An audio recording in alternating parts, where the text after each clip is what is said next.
بالحق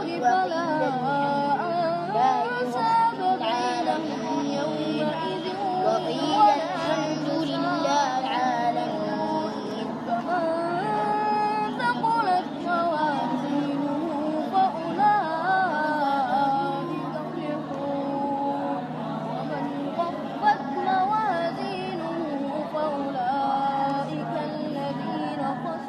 فأولئك الذين خسروا أنفسهم في جهنم